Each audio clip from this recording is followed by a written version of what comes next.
next time you go to a psychologist, make sure you read what you're signing before you sign it.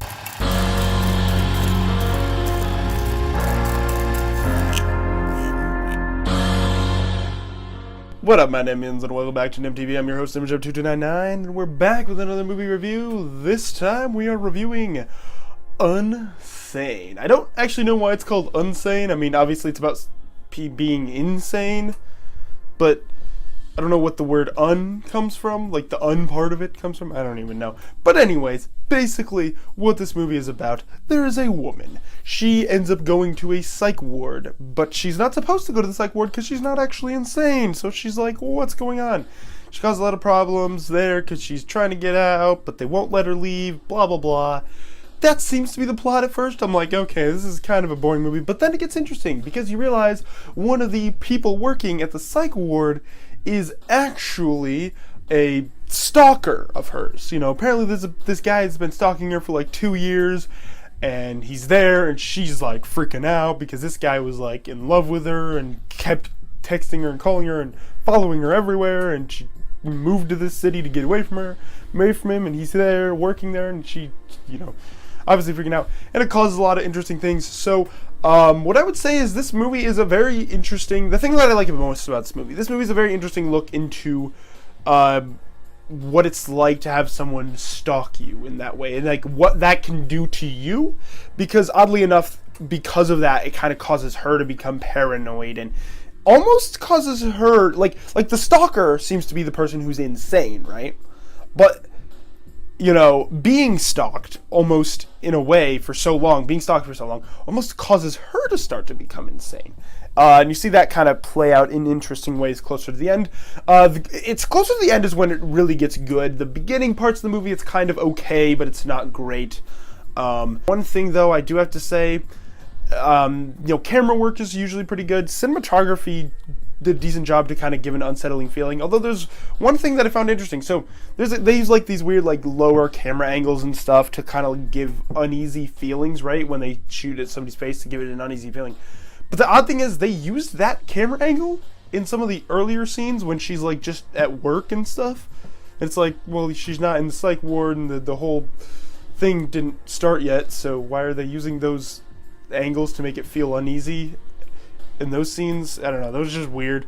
But overall, it's alright. I enjoyed it. Again, I don't know if there's much else to say about it. Like, if you want a decent, like, psychological thriller, not great, but decent, as in, like, it's okay, then sure, go see it. If what I described to you sounds interesting, go see it. That's really all I have to say. It's sort of like, if it looks interesting and sounds interesting, yeah, go see it. It's not a must-see. It's not like if you miss it, you're missing out. But you know what? It was an enjoyable watch. I enjoyed it. It was, again, like an interesting, the most interesting parts was sort of the whole thing with her and her stalker, that what kind of happens with that is the most interesting parts.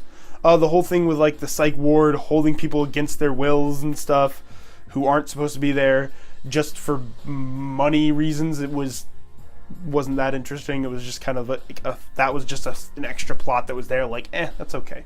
But again, stuff with the stalker was interesting. And then it kind of ends on an interesting way.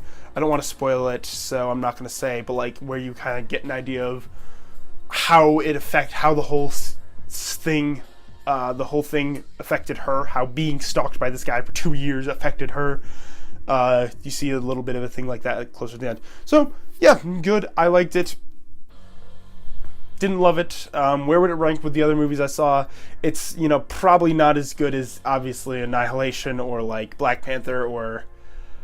I can't even think of the other movies I saw. I don't know where I would put it. I think I would put it maybe just below, like, Game Night or something. I don't know. It's difficult to say. I'd probably put it above, you know, obviously above 15-17 to Paris, and I guess I'd put it above 12 Strong, even. So, yeah, there you go. That's basically all I have to say for the review. Okay, so at the time of recording this video, there's something about the movie that I actually didn't mention, which is the fact that this movie was actually all filmed on an iPhone, and I actually didn't know that when I was recording this video. When I watched the movie in theaters, I did not know that.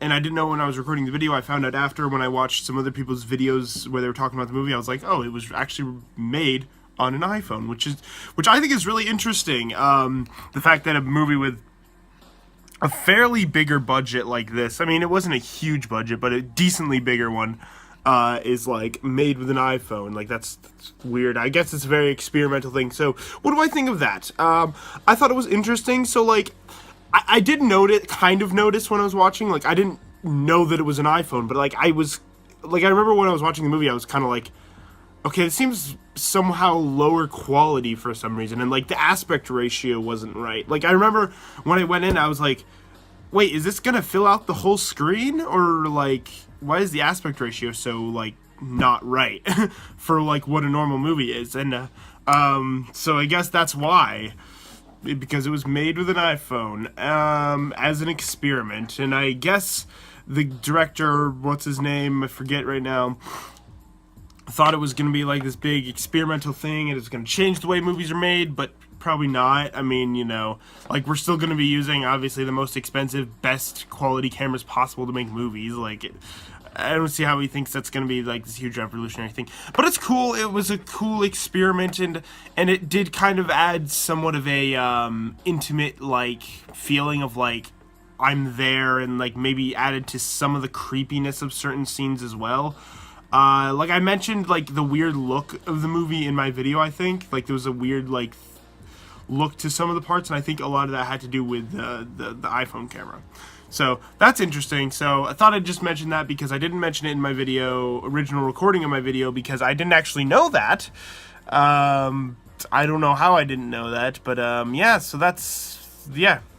And if you want to see my first reaction after just seeing the movie, just walking out of the theater, you can go see that on Stardust. Stardust is an app where you post like 10-second videos of you just first seeing a movie. Like you just saw it, you post your first reaction, just 10 seconds, quick little, here's what I thought of the movie, and then yeah, post it on Stardust. It's a lot of fun. I've been having a lot of fun with it. If you want it, I have a link in the description to the iTunes download. If you can't find it on iTunes, if you don't have iTunes, I mean, then, you know, use whatever app store you have, just search Stardust, you should be able to find it. Create an account, you can follow me. If you do create an account and follow me, it will help me become a verified account, which, you know, can give me some perks and whatever on the Stardust app. So it's a lot of fun, and, you know, you can post your own reactions to movies. It's a lot of fun. You know, it's a good way to get started if you want to be a film critic and you don't really know where to start, because it's easy to do, because it's sort of, you know, just 10 seconds, quick thoughts on a movie. So if you don't know what you would want to do to have like a full-out review of a movie because you're just getting started learning about filmmaking and stuff, it's a good way to start with that. That's, you know, another thing. And again, like I said, it's a lot of fun. I enjoy it. I enjoy posting it on it a lot. That was a sneeze. But yeah, there's that, and also you can watch my short film if you want. Also, my one friend Dylan, who was in that short film, Conflicting Thoughts, it's on my YouTube channel. He is actually going to be making a YouTube channel where he's going to be doing gaming and stuff. Once he makes that YouTube channel, I will do a formal announcement video talking about it. So yeah, there's that. Also, let me know what you think of my new banner that I have, or not my new banner, my new profile picture that I have. A friend of mine created it, so for me, a friend of mine who's actually good with Illustrator. I don't really know how to use it very well, so he knows, so he helped me with it. So that was cool. Shout out to him. But anyways, yeah, so let me know what you think of that. And my new intro and outro that I use in my videos now, so that's cool. But anyways, yeah, so that's about it. I don't have a lot to say about the movie. It's pretty simple, basic movie, only an hour and a half. I enjoyed it. Interesting psychological stuff going on in it. That's about all I have to say about it. So, if that sounds interesting to you, go see it. Let me know in the comments what you think of the movie. Anyways, that's about it. So, thank you so much for watching. Goodbye. I greet the gents and ladies, I spoil loyal fans. I foil your plans and leave fluids leaking like oil pans. My coiled hands around this microphone are lethal. One thought in my cerebral is deeper than a jeep full of people. MCs are feeble, I came to cause some pandemonium. Battle a band of phony MCs, a stand a lonely one. Imitator, intimidator, stimulator, simulator of data, eliminator. There's never been a greater. Since the burial of Jesus,